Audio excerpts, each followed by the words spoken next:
Bonsoir, bienvenue à vous en direct. Votre émission pour aller plus loin ce soir sur les accusations à l'encontre de Denis Baupin. Ce sont des faits présumés de harcèlement et d'agression sexuelle qui lui sont opposés. Tout est allé très vite aujourd'hui puisque le député écologiste a démissionné de son poste de vice-président à l'Assemblée nationale. Il nie tout en bloc. Les 8 victimes présumées, quant à elles, racontent les éléments à suivre.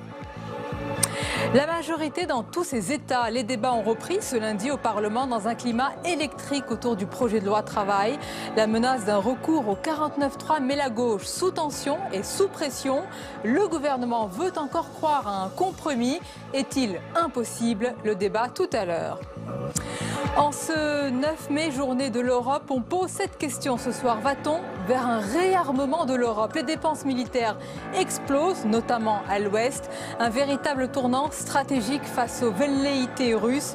On en parlera avec de nombreux invités à notre compagnie. Enfin, l'entretien, il est journaliste, spécialiste des réseaux djihadistes et auteur d'ouvrages de référence sur le sujet. David Thompson nous livrera ce soir son analyse sur le plan de déradicalisation présenté par le gouvernement et plus largement son regard sur la situation en Syrie et puis en Libye. Voilà pour le programme. Merci de votre fidélité. N'hésitez pas à réagir, à poser vos questions via notre hashtag OVPL. Et tout de suite, les repères de l'actualité, c'est avec Paul Bouffard. Bonsoir à tous. Sa démission est venue rapidement en plein scandale. Denis Baupin a quitté son poste de vice-président de l'Assemblée nationale. Le député ancien d'Europe Écologie Les Verts est accusé d'harcèlement et d'agression sexuelle par 8 femmes. Lui conteste les faits. Les détails avec Quentin Calmet. Ce sont des textos grossiers, des gestes déplacés ou encore des remarques inappropriées dont plusieurs élus auraient fait l'objet au sein du parti écologiste. Un harcèlement de la part de Denis Baupin, qu'elles sont plusieurs à dénoncer ouvertement aujourd'hui. La porte-parole d'Europe Écologie Les Verts, Sandrine Rousseau, ou encore la députée Isabelle Attard, toutes dénoncent des gestes déplacés, des rumeurs dont ses collègues écologistes avaient déjà entendu parler. Un socialiste un jour m'avait dit avec les casseroles qu'il a, il ne sera pas ministre. Aujourd'hui, la sénatrice se félicite que la parole se soit libérée. Toutes ces femmes qui se taisent, c'est aussi parce qu'elles savent qu'il y a un prix élevé à payer. Dans l'après-midi, le député écologiste a démissionné de la vice-présidence de l'Assemblée nationale, mais il réfute les accusations de harcèlement et envisage de porter plainte pour diffamation. Des accusations qui ébranlent un camp écologiste déjà au bord de l'implosion depuis plusieurs mois. Denis Baupin est marié à la ministre du Logement Emmanuelle Cos, ancienne secrétaire nationale d'Europe Écologie Les Verts. C'est un nouveau plan anti-djihad, celui de Manuel Valls, un plan contre la radicalisation en France. 40 millions d'euros ont été débloqués pour lutter contre la propagande djihadiste. On voit ça avec Flora Sauvage. Des enseignants mieux formés, des clubs de sport plus contrôlés. Le Premier ministre Manuel Valls a dévoilé ce matin 80 mesures pour lutter contre la radicalisation et le terrorisme. Chaque époque a ses défis. La lutte contre le djihadisme est sans doute le grand défi de notre génération. Et pour mieux détecter les signes de radicalisation, le gouvernement va doubler les capacités de prise en charge des jeunes concernés. Le plan gouvernemental prévoit une enveloppe de 40 millions d'euros supplémentaires en 2 ans. Autre mesure annoncée ce matin, la création d'un centre de réinsertion et de citoyenneté dans chaque région d'ici à fin 2017 pour les jeunes radicalisés repentis. La première structure de ce type devrait ouvrir cet été en Indre-et-Loire. L'objectif de ces centres d'hébergement est d'endiguer la vague de départ des candidats au djihad. Enfin, un conseil scientifique permanent sur la radicalisation et le terrorisme va voir le jour. Le but, coordonner un réseau de recherche et renforcer les liens entre les chercheurs et les fonctionnaires de l'antiterrorisme. Actuellement, 1600 jeunes font l'objet d'un accompagnement selon le gouvernement. L'objectif est d'atteindre 3600 personnes dans 2 ans. À l'Assemblée nationale, suite de l'examen de la loi travail, l'ombre du passage en force plane toujours sur les discussions. Et pourtant, le gouvernement veut montrer qu'il aura dialogué jusqu'au bout. Demain, une quinzaine de députés socialistes seront reçus à Matignon. Il y aura parmi eux des frondeurs. Et aujourd'hui, autre signe de recherche de compromis, le rapporteur socialiste du texte a proposé un amendement spécial autour de l'article 2, point de blocage relatif aux accords d'entreprise. Un amendement qui pourrait éviter l'emploi du fameux 49.3. Et de son côté, le MEDEF reporte de quelques jours sa décision de quitter ou pas les négociations sur l'assurance chômage. Il y a 15 jours, l'organisation patronale a menacé le gouvernement si le projet de loi travail n'était pas revu. Sophie Normand-Couturier. L'ultimatum est lancé au gouvernement le 19 avril dernier. Le président du MEDEF demande alors un projet de loi travail profondément corrigé. Si rien ne bouge rapidement sur ce texte, dans les 3 semaines qui viennent, nous en tirerons les conséquences et le gouvernement et les députés récolteront ce qu'ils auront semé. Le MEDEF menace de quitter la table de négociation sur l'assurance chômage. Menace aussitôt dénoncée par le Premier ministre. Prendre en otage la négociation de l'assurance chômage, c'est, je crois, honnêtement, ne pas être à la hauteur de la responsabilité en tant que partenaire social. L'organisation demande la levée de ce qu'elle considère comme 3 obstacles fondamentaux. La surtaxation des CDD, le compte personnel d'activité, ainsi que le mandatement syndical pour les petites entreprises sans représentation du personnel. Mais tous au sein de l'organisation patronale ne partagent pas cette contestation. Difficile pour le MEDEF de se faire le porte-voix d'un tissu d'entreprises variées aux intérêts parfois divergents. Ils auront attendu 3 ans d'attente pour enfin être reçus aujourd'hui par les juges. Les familles des victimes de l'accident ferroviaire de Brétigny attendent toujours des réponses de la part de la SNCF. Rappelez-vous, en 2013, la catastrophe a tué 7 personnes, blessant des dizaines d'autres. Mounir Soussi. Rescapés et familles de victimes ont fait le déplacement pour ce rendez-vous au tribunal de grande instance de Paris.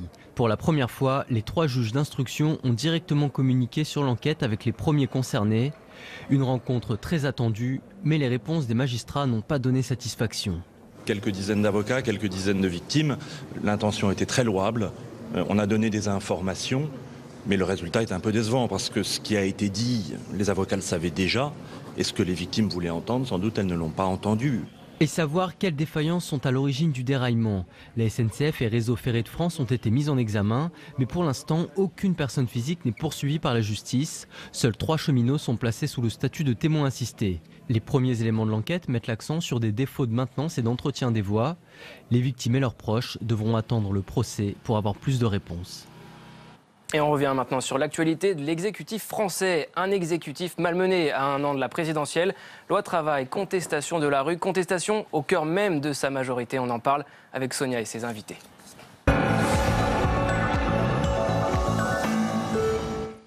Oui, merci Paul. La majorité dans tous ces États, tandis que vous le savez, la menace du 49.3 est de plus en plus présente, alors que le ministre Emmanuel Macron semble n'en faire qu'à sa tête. À 1 an de la présidentielle, eh bien, la majorité de gauche est soumise à de fortes tensions et pressions. Les débats sont vifs autour du projet de loi travail. On en parle avec nos invités ce soir. Marion Mourgue, bonsoir. Bonsoir. Et bienvenue, journaliste politique au Figaro Magazine. Nous accompagne Emmanuel Rivière, bienvenue, bonsoir. Bonsoir. Directeur à l'unité stratégie d'opinion auprès de TNS Sofres. Raphaël Legendre, bienvenue à vous. Bonsoir. Bonsoir, journaliste à l'opinion, spécialiste des questions de fiscalité et économique. Et Philippe Moreau-Chevrolet, bonsoir. Communicant, président de MCBG Conseil. Mais d'abord, madame, messieurs, avant d'aborder ce sujet et ce débat sur la gauche, parlons des accusations sur les faits présumés d'agression et de harcèlement sexuel à l'encontre de Denis Baupin. Ce qui est frappant, c'est peut-être ce qui vous frappe aussi, Marion Mourgue, c'est l'omerta. Toujours l'omerta qui entoure ces comportements répréhensibles. Oui, puisqu'on s'aperçoit que ça a pris quand même plusieurs mois avant que l'affaire n'éclate. Une affaire quand même assez sordide. Et aujourd'hui, la parole se libère, mais c'est quand même ça qui prend toujours du temps. Et peut-être qu'on va s'apercevoir que dans d'autres partis politiques, il y aura le même type d'affaire. Donc il faut voir comment ça évolue, mais en tout cas, c'est assez sordide, oui. Plusieurs mois, alors depuis le déclic, le déclencheur pour ces femmes, ça a été cette photo où on voyait Denis Baupin avec sur la bouche du rouge à lèvres. C'était pour lutter, c'était lors de la journée contre les violences faites aux femmes. Philippe Moreau-Chevrolet, on ne va pas tout mélanger et jeter l'opprobre sur un parti, mais est-ce qu'on pouvait s'attendre, et c'est une question peut-être un peu plus politique, de la part d'un parti comme Europe Écologie Les Verts, de plus de transparence, parce qu'il y a peut-être une baronnie moins importante que dans les autres partis? Là, le contexte est particulier parce que quand même, la personne concernée était le compagnon de la dirigeante du parti en question. Donc il y avait quand même une omerta qui était la peur de se faire blacklister au sein du parti. Il y avait quand même toutes les conditions réunies pour des abus de pouvoir de ce type. Après, ça démontre une chose, c'est que le sexisme, ça n'a pas de couleur politique, c'est que ça se trouve dans toutes les familles politiques. Malheureusement, tous les journalistes politiques le savent, c'est quelque chose qui est extrêmement féminin, j'entends, répandu, c'est-à-dire qu'il y a des comportements qui dépassent de loin l'admissible. On sait qu'il qu'il y a des hommes politiques, par exemple, à qui il ne faut pas envoyer de stagiaires filles ou femmes toutes seules dans le bureau. On le dit, on le sait. C'est des choses qui circulent. Et rarement, on arrive à ce niveau de témoignage, de remise en cause. Et rarement, on arrive à des sanctions. Moi, je pense que cette affaire, elle a du bon parce qu'au moins, c'est sorti. On en parle, on dénonce ce comportement et on le sanctionne. Et moi, je suis pour qu'on le sanctionne aussi de manière publique parce que c'est une violation incroyable de la confiance des électeurs qui ont fait confiance à ce monsieur, qui lui ont donné un mandat et qui se retrouvent trahis parce que, moi, je suis désolé, si je suis un électeur écologiste, quelqu'un qui se comporte comme ça, c'est une trahison. Voilà. Emmanuel River, le parti Europe Écologie Les Verts est entre le déni pour certains et l'abattement pour d'autres. C'est un parti qui est secoué aujourd'hui.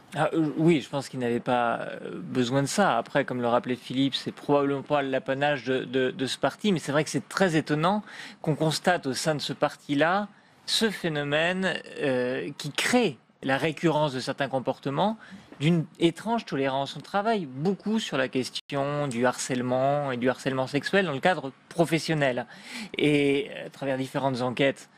Et ce qui semble tout à fait fascinant dans le milieu politique, ce milieu qui est censé dire ce qu'est la règle, qui est censé édicter des lois pour protéger les uns et les autres, c'est le sentiment d'une tolérance plus grande que dans d'autres milieux professionnels qui permet qu'il y ait une sorte de pas vu pas pris, et qu'on le fait une fois, 2 fois, 3 fois, il ne se passe rien. Et c'est ce il se passe rien qui est très fascinant et dont on peut espérer, je rejoins ce que dit Philippe, qu'on en sorte vite. Et que cette intolérance qu'on constate normalement dans beaucoup de milieux professionnels où dès que ça se produit, il y a une neutralisation de l'individu qui sera coupable de ça. Voilà, dans le milieu politique, il semblerait que ça fasse partie du genre, et c'est ça qui est insupportable. Raphaël Legendre, nous ne sommes pas ce soir, nous ne sommes pas un tribunal médiatique, ce n'est pas à nous de rendre la justice, évidemment, et on verra si la justice est saisie, mais ce qui est frappant, c'est que ce sont des femmes politique aussi.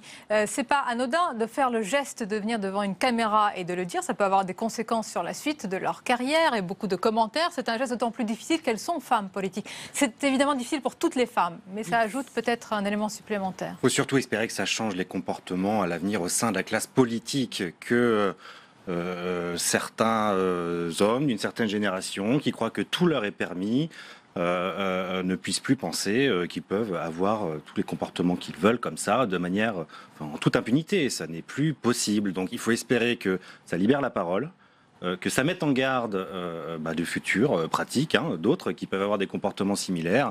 Avant Denis Baupin, il y a eu une longue série, Dominique Strauss-Kahn étant le plus connu, qui sont fait épingler. Il faut maintenant, moi je suis d'accord avec ce qui a été dit, il faut que ce comportement change, ça n'est plus possible. Et si cette prise de parole courageuse de ces femmes permet de faire évoluer les choses, tant mieux. On va voir la une, on va jeter un coup d'œil sur la une de Libération demain. Affaire Denis Baupin, levons l'omerta. Vous l'avez rappelé tout à l'heure, Philippe Moreau-Chevrolet et Marion Mourgue, il y avait eu cette tribune sur les femmes journalistes qui avaient signé et qui avaient participé à une forme de dénonciation. Elles sont importantes, ces tribunes, pour l'impact à la fois médiatique, public. Ça a été aussi, elle raconte, ces femmes politiques, le premier élément dans la prise de conscience. La tribune, je ne me souviens plus exactement la date, mais il y a quelques mois, voire 1 an, et elle était parue dans Libé. Et ensuite, il y a eu la photo que vous rappeliez après. Donc ça a été le premier élément public pour dire ces comportements ne sont pas acceptables. Et c'était donc les journalistes politiques qui dénonçaient, sans les nommer, des hommes politiques. Dernière question peut-être sur les conséquences à la fois dans les sondages et puis surtout en termes d'image et de communication. Évidemment, c'est toujours dévastateur et souvent ça l'est pour la classe politique comme on la nomme. Parfois c'est injuste parce que, je l'ai dit tout à l'heure, on ne va pas jeter quand même le pauvre ni sur un parti ni sur une classe politique tout entière. C'est dévastateur parce qu'il y a un sentiment d'impunité. Et qu'en fait, ça s'additionne, c'est-à-dire que c'est des choses qui s'additionnent dans l'esprit des gens. L'affaire Thévenoud et le fait de ne pas payer ses impôts, le fait de se comporter comme ça envers les femmes, le fait d'être recasé dans des positions à 150 000 € par an alors qu'on a perdu les élections. Tout ça, c'est des choses qui sont incroyablement incompréhensible pour les gens. Et les hommes politiques, leur seule réaction en face, cette génération d'hommes politiques, parce qu'on peut espérer que ça change, cette génération d'hommes politiques se contentent de dire, mais attendez, de quoi on parle? Pour moi, c'est normal, j'ai toujours fait comme ça. Pourquoi je me remettrais en cause? Et ils finissent par être totalement, par se rendre un peu comme Phil Colcrot, quand il va à Nuit debout, se rendre compte que quand il parle à des gens normaux, les gens normaux n'acceptent plus ça et peuvent le rejeter avec beaucoup de violence. Il y a un manque de compréhension de l'évolution de la société française et il faut qu'ils atterrissent sur Terre avec nous. Parce que nous, dans les entreprises, dans la société, ce qu'on appelle la société civile, un peu étrangement, dans notre quotidien, personne qu'on connaît se comporte de cette façon sans être sanctionné. Voilà. Et la réalité, c'est qu'on ne peut pas tolérer ça. On le dit, on fait sauter ça sort, cette cape de plomb, ça finit par ça ne sortir. Dans les reste entreprises, pas, c'est toujours compliqué, mais ça finit quand même par sortir. Il y a quand même des procédures, il y a du droit du travail. Le quart de ce qu'a fait ce monsieur en envoyant des SMS, qui sont des SMS complètement délirants. Si vous faites ça en entreprise, vous êtes viré au bout de 2 secondes, heureusement. Il faut lire le contenu des SMS, je ne les répéterai pas ici, mais il faut les lire. C'est incroyable. C'est un signe de décadence quand une classe politique comme ça se croit tout permis, quand ce sentiment d'impunité est vraiment... Il ne faut pas généraliser, ça ne touche pas tout le monde. Non, c'est cette génération-là. Mais on a cette succession, effectivement, d'affaires en un temps très court qui font du mal à la démocratie. Les gens ne comprennent pas, ça fait le lit des extrêmes et c'est tout le pays qui en souffre à la fin. Peut-être qu'il faut un code des députés, quelque chose de plus strict qui fait que quand on a une affaire comme Thomas Thévenoud, voilà, quand on a une affaire comme ce monsieur, on est obligé de se mettre en réserve le temps de. Peut-être que ça montrerait au moins qu'il y a une forme de sanction. Nous verrons quelles leçons seront tirées, parce que pour l'instant, des précédentes affaires, il n'y en a pas eu beaucoup. On va revenir au thème initial de notre débat. Emmanuel Rivière, c'est la loi travail qui attaque sa 2e semaine donc, de débat au Parlement. Si vous deviez définir, qualifier la majorité en ce moment, qu'est-ce que vous diriez les uns et les autres ? Je crois que le mot introuvable est celui qui me vient plus spontanément à l'esprit, ce qui est vraiment le paradoxe de cette loi travail, parce que quand on regarde le rapport des Français au travail dans les différentes enquêtes, les enquêtes qu'on a pu faire nous-mêmes sur le dialogue social, il y a un espace, incontestablement il y a un espace pour cette loi, pour repenser les rapports sociaux au sein de l'entreprise, pour inventer le monde du travail de demain, et les Français pouvaient adhérer à des éléments. D'ailleurs, on les a interrogés en début d'année et trouvaient ça très bien qu'on définisse les règles sur le temps de travail, sur les rémunérations au sein de l'entreprise. Mais on est vraiment dans une espèce de paradoxe de cette période où le climat de défiance est tel que dès qu'on commence à toucher à quelque chose qui peut ressembler à une fragilisation, il y a des phénomènes de crispation. Et par ailleurs, il y a un climat politique qui est tel que c'est assez rapidement, dès lors que ça prend une mauvaise tournure, l'intérêt de l'opposition de dire oh ben non, ça ne nous convient plus. Et c'est assez la cohérence de la gauche qui a un peu du mal à exister autrement que ponctuellement, de dire ah non, ça ne va pas, ça va trop dans le sens de la droite, et donc avec un espace de la majorité qui se réduit un peu à l'image d'ailleurs de cette ligne introuvable et inexpliquée du quinquennat. Donc introuvable, c'est ce que vous retenez. Même question pour vous, Raphaël Legendre. Divisé, c'est cette majorité, effectivement, qui aurait été divisée tout au long du quinquennat. Introuvable, c'est un bon qualificatif, c'est-à-dire que la politique qui est menée au sein de l'exécutif n'est pas celle qui est supportée par sa majorité parlementaire. Ça pose, le même problème est posé depuis le début du quinquennat. On l'a vu l'année dernière, par exemple, sur la loi Macron, ça a été la même chose. On a dû passer au 49-3. C'est le problème d'un président élu sur des promesses qui n'ont pas été ce qui a été fait par la suite, ou des actions qui n'étaient pas dans le programme. Un manque de clarté dans le discours, peut-être, c'est ça le péché originel de ce quinquennat. On a aussi une majorité où 20 à 40 députés, encore une fois, c'est-à-dire une minorité, arrivent à bloquer tout le système, ce qui fait grogner de plus en plus le Marais. Ce qu'on appelle le Marais, c'est la majorité silencieuse du groupe parlementaire. Je pense que majoritairement, le groupe socialiste à l'Assemblée est plutôt pour. Emmanuel le rappelait, il a été plutôt bien préparé en amont, ce projet de loi. Il y a eu une demi-douzaine de groupes de travail, plusieurs rapports avant le début, avant la présentation même de la loi au mois de février ou mars, je ne sais plus, mais il y a eu une demi-douzaine de rapports, dont Sirug, le rapport Sirug, qui est aujourd'hui rapporteur du texte. Il y a eu le rapport Terranova, il y a eu le rapport de Robert Badinter et de M. Lioncan. On ne peut pas dire qu'ils ont été surpris le terrain et les Français étaient plutôt pour cette réforme. Oui. Comprenez le besoin de cette réforme. On a 10% de chômage en France, il faut que les lignes bougent. Après, la manière dont a été géré le dossier au gouvernement est quand même un cas d'école. Je pense que dans les livres de sciences politiques, dans quelques années, on le citera comme en termes de communication politique, c'est une catastrophe totale. C'est un échec total. Mais le gouvernement n'a pas encore dit son dernier mot. Alors, il y a la menace du 49-3 bientôt. Mais il espère encore le compromis. Est-il impossible, Marion Moog? Demain, à Matignon, vont être reçus des députés, notamment des frondeurs. Que recherche encore Manuel Valls? Il croit encore que ce chemin de crête est trouvable? Officiellement, il croit encore possible le compromis. Ça va être difficile, là. Il y a 15 élus qui sont reçus à Matignon. Mais on ne voit pas comment le gouvernement pourrait faire autrement que d'utiliser le 49.3 alors qu'il manque plus de 30 parlementaires pour faire voter le texte. Il y a toujours 5000 amendements à peu près à étudier et un gouvernement qui finalement n'a pas de majorité sur ce texte parce que chacun est dans des jeux de rôle. C'est-à-dire que soit il y a des frondeurs qui se disent de toute façon on ne soutient pas le texte et à 1 an de la présidentielle il vaut mieux faire un dernier acte pour montrer qu'on n'est pas du tout solidaire de ce gouvernement qui est impopulaire. Et il y a énormément de députés qui se disent de toute façon on va être balayé à la prochaine élection législative, donc mieux vaut qu'on soit en adéquation avec notre électorat qui est de plus en plus intolérant face à ce gouvernement. Tout ce que vous dites, le gouvernement le savait, justement, à 1 an de la présidentielle. Mais manifestement, il n'a pas pris en compte cette colère. François Hollande que s'il continue à communiquer de cette façon, il va dans le mur. Voilà. Ça fait 4 ans qu'il ne change pas sa manière de faire, donc je pense qu'il y a une forme d'insensibilité à la réalité qui manifeste. Voilà. Après, je pense que François Hollande se dit qu'il a un mécanisme qui peut marcher. Il n'a pas besoin finalement forcément de beaucoup de choses pour passer le premier tour. Il va changer les règles de l'élection présidentielle, on va compliquer la présentation des petits candidats, on va diviser Europe Écologie Les Verts en prenant des gens au gouvernement. On va faire une espèce de mécanique, on va donner des cadeaux fiscaux aux enseignants, on va alléger les impôts d'autres catégories, de distribuer un peu de cadeaux fiscaux aux agriculteurs, c'est fait aujourd'hui. 4 milliards de dépenses nouvelles depuis le début de l'année. Voilà, tout ça c'est calculé pour permettre mécaniquement de passer le premier tour, d'avoir les 21, 22 qui permettront juste d'être devant la droite et d'être au deuxième tour face à Marine Le Pen. Donc en fait, il n'a pas besoin de majorité, François Hollande. C'est le calcul qu'il fait. Il fait un calcul de deuxième tour. Le métier de sondeur apprend à ne pas être excessivement prévisionniste, mais je crois pouvoir dire quand même que ça ne marchera pas. Ouais. Pour plusieurs raisons. On est d'accord, moi je décris. Voilà. C'est pas ma stratégie. J'ai bien compris que c'était pas du tout la stratégie préconisée par Philippe Rochevrolet. La première raison pour laquelle ça ne peut pas marcher, c'est que c'est un peu une aberration de penser que la droite de gouvernement puisse être éliminée du second tour de 2017. C'est quand même un peu un non-sens au regard de ce qu'est l'histoire politique de ce pays. C'est déjà compliqué de dire oh là là, les grands partis de gouvernement ne seront pas au second tour. Bon, on sait que ça peut arriver, mais que ce soit la droite qui en soit éliminée alors qu'elle est dans l'opposition et que par ailleurs elle n'a jamais été absente d'un second tour de présidentielle, c'est quand même une drôle de construction. Mais c'est effectivement si la primaire explose en vol.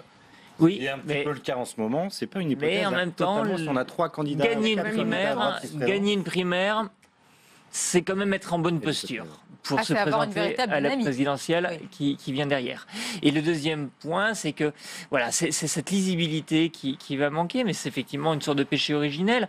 Et le quinquennat inversé, je crois, c'était l'autre stratégie, qui consistait à dire, allez, on va redresser les comptes et donc prendre un certain nombre de mesures un petit peu difficiles dans un premier temps, et puis il restera un second temps pour faire ce que l'on fait en général en début de quinquennat ou en début de septennat, pour en revenir à 1981. Sauf que l'amélioration de la situation ne s'étant pas produite, eh bien, la deuxième temps du quinquennat inversé n'est jamais venu. Du coup, le quinquennat inversé est devenu un quinquennat qui marche sur la tête, illisible pour des électeurs de gauche et compliqué pour des députés qui incarnent la gauche de la gauche et qui se disent qu'effectivement, non seulement la présidentielle est dans 1 an, mais la législative, c'est dans 1 an plus 6 semaines. Et que du coup, il faudra bien y porter un fanion. Oui, et les députés socialistes, tout comme les Français, j'allais dire, pour l'instant, selon les sondages, dans leur majorité, ne croient pas à ce « ça va mieux ». Donc, ils ne sont pas sensibles, Marion Mourgue, à ce discours plus optimiste, comme on a dit, la méthode Coué du président. C'est très bizarre en termes de communication politique de répéter « ça va mieux ». Avec des nuances quand même, ça va mieux, mais je comprends que les Français la nuance est arrivée simplement ce matin quand le président était en déplacement à Rungis. Mais de répéter « ça va mieux » alors que les Français sont en train quand même de recevoir dans leur grande majorité leur déclaration d'impôt à remplir et simplement dans leur vie quotidienne se rendre compte que ça ne va pas mieux. Donc en termes de communication politique, délivrer un message qui n'est pas reçu par ceux qui le reçoivent, il y a quand même un problème. Et ensuite, c'est tellement martelé qu'à un moment, les gens se disent c'est insupportable de recevoir ce message alors que ce n'est pas ressenti.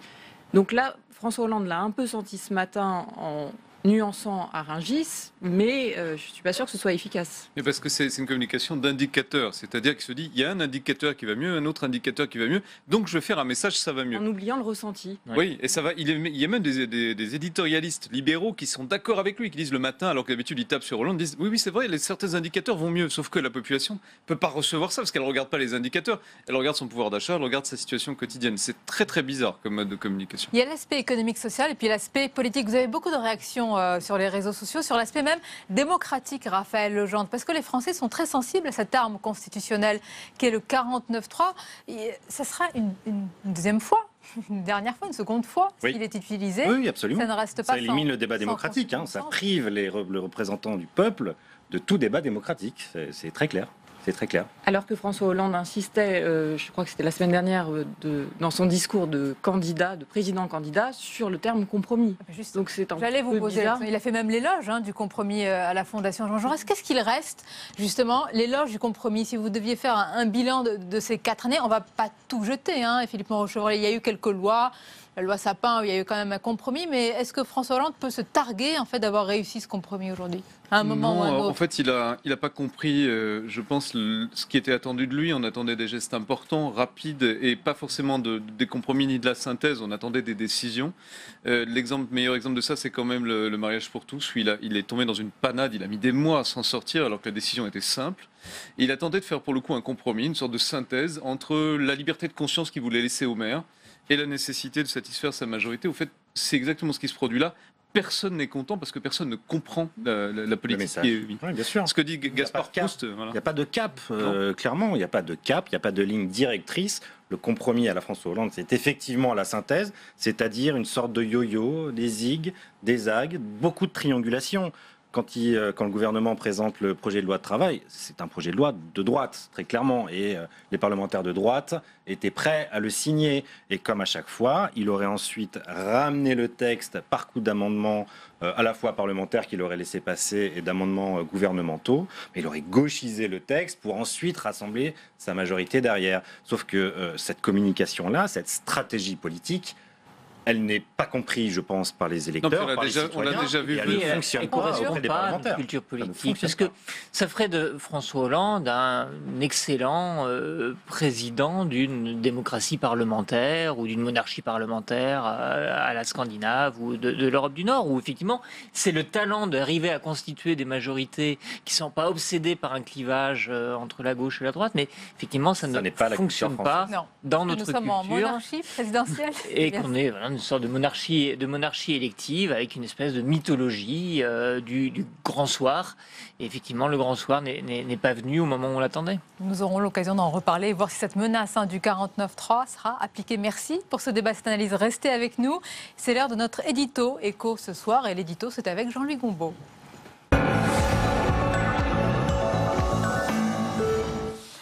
L'actualité économique et politique ce soir, c'est aussi ce qui se passe en Grèce. Un accord aurait été, on va être prudent, obtenu entre la Grèce et ses créanciers pour poursuivre l'aide financière. Bonsoir Jean-Louis Gombaud. Bonsoir Sonia. En quoi ce plan, Jean-Louis, ce énième plan, parce qu'on en a parlé des plans de Grèce, est-ce qu'il est nouveau? Le 4e. Oui. Pas le énième, oui. Enfin, presque le énième. En quoi est-il nouveau? Non, parce que c'est pas un plan, ça ne serait pas un plan supplémentaire, mais ça serait vraiment un plan nouveau.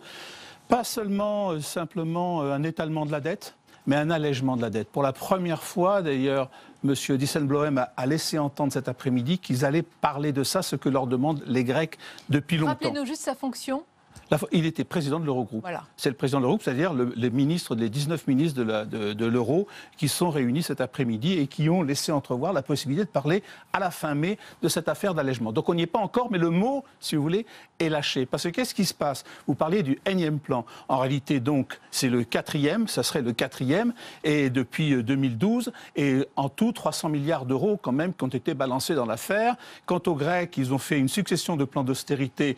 Le dernier, ça a été voté hier soir à l'Assemblée. Il y en a pour à peu près 100 milliards d'euros de sacrifice du peuple grec. Et on se trouve devant quelle situation? Le PIB a baissé de 25%, le chômage est de 25%, 50% chez les jeunes, et la dette par rapport au PIB grec n'a pas bougé, on est toujours à 180%. Donc, en fin de compte, c'est quand même un échec. On pourrait toujours dire, si ça avait été, on n'avait pas fait ça, ça serait pire.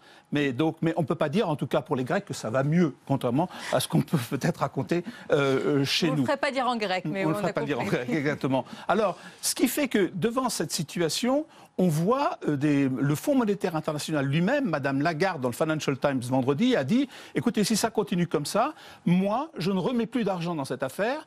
parce que je sais que ça ne sera jamais remboursé. Et donc, à ce moment-là, c'est de l'argent mis pour rien, ce qu'on appelle, puisqu'on est en Grèce, le tonneau des Danaïdes.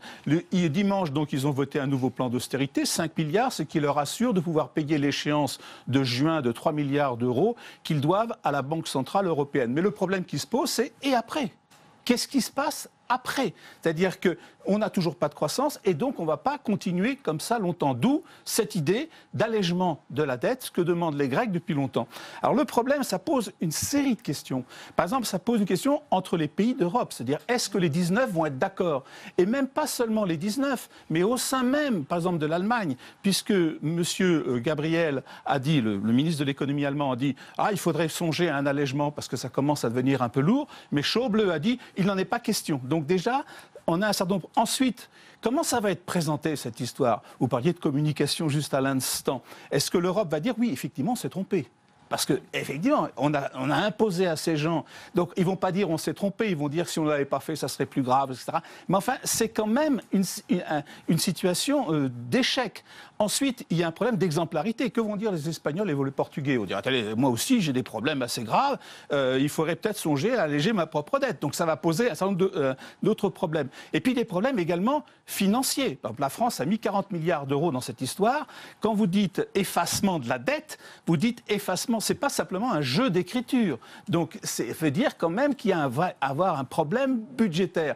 Mais ce qui a décidé aussi, c'est que, rendez-vous au mois de juin, on a le Brexit. On ne sait pas ce qui va se passer.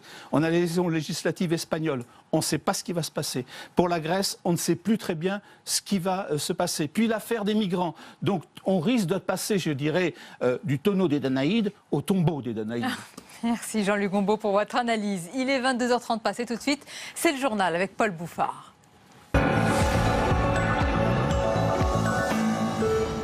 Il y a urgence. La situation des chrétiens d'Orient est de plus en plus inquiétante. Persécutés par Daesh en Syrie ou encore en Irak, leur survie est en jeu. Leur patriarche est à Paris aujourd'hui. Il en appelle aux autorités françaises. Julie Hulin.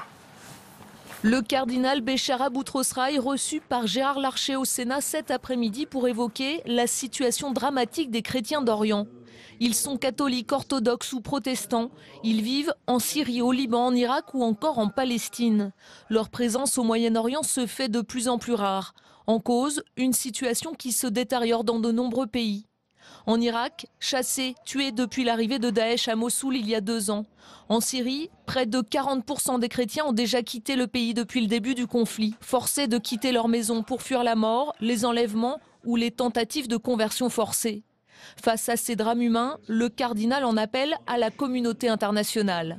Il faut agir en faveur de la paix et non de la guerre. Il ne faut pas agir seulement pour des intérêts politiques et économiques et stratégiques, surtout les grandes puissances.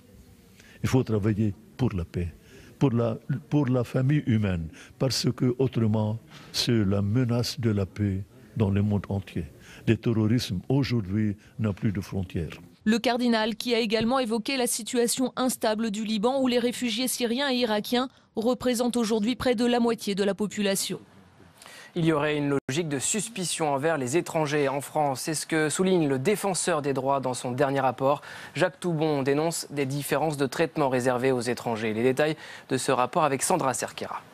À l'heure de la crise des réfugiés, le défenseur des droits publie un rapport choc qui dénonce un à un les obstacles empêchant l'accès des étrangers aux droits fondamentaux.